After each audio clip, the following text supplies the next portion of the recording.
गुस्ताखी का अंजाम इब्न अब्बाब से मनकूल है कि खालिद बिन अब्दुल मालिक मरवानी, जो शाम का हाकिम था, मुझको खत लिख कर बुलाया ताकि मैं जनाब अमीर अल-मोमिनीन हज़रत अली की शान में गुस्ताखी करूं। मैं इस बात से वाकिफ होकर भाग गया और इब्न सफ़वान, जो अबू खलफ की औलाद में से था, मुझसे घोड़ा तलब किया ताकि खालिद के पास जाकर जनाब अमीर अल-मोमिनीन की शान में गुस्ताखी करे, मगर मैंने उसे घोड़ा ना दिया। वो 4 मील पैदल चलकर मदीना पहुंचा और खालिद के हक में मिंबर पर जाके क़िबला रुख करके हज़रत अमीर अल-मोमिनीन मौला अली की शान में गुस्ताखी करने लगा। कौला कि ए खुदा, महज तेरी और तेरे रसूल की मोहब्बत की खातिर मैं अली पर सब करता हूँ। रावी बयान करता है कि एक शख्स मस्जिद में बैठा था, इस पर नींद का गलबा हुआ। उसने ख्वाब में देखा कि कब्र रसूल शिगाफ्तह हो गई है और इसमें से एक हाथ बाहर निकला। आवाज आई, अगर तू झूठ कहता है तो खुदा की लानत तुझ पर हो और खुदा तुझे अंधा करे। सफ़वान अंधा होकर मिंबर से उतरा और अपने बेटे से कहा, आठ मुझे कोई चीज दे, मुझे कुछ दिखाई नहीं दे रहा, इस पर तकिया करो।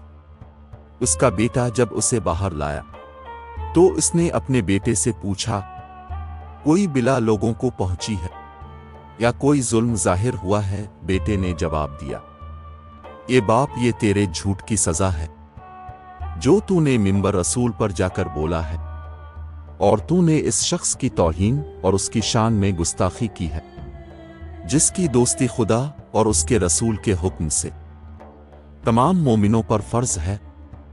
इब्न सफ़वान जिंदग भर अंधा रहा और कुछ ना दिखाई देता।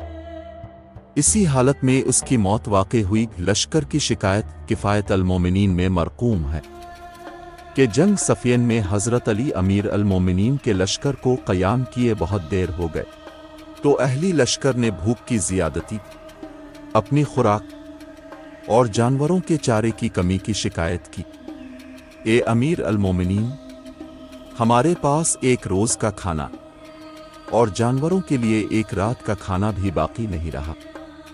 इस वजह से हम परेशान और बेकरार हो रहे हैं। अपने लश्कर की शिकायत समाअत फरमाई। दूसरे रोज़ मौला अमीर अल-मोमिनीन फजर की नमाज के बाद एक ऊंचे टीले पर तशरीफ ले गए और अल्लाह की बारगाह में लश्कर की खुराक की कमी और मवेशियों के चारे की तौसी और तौकीर के वास्ते दुआ फरमाई।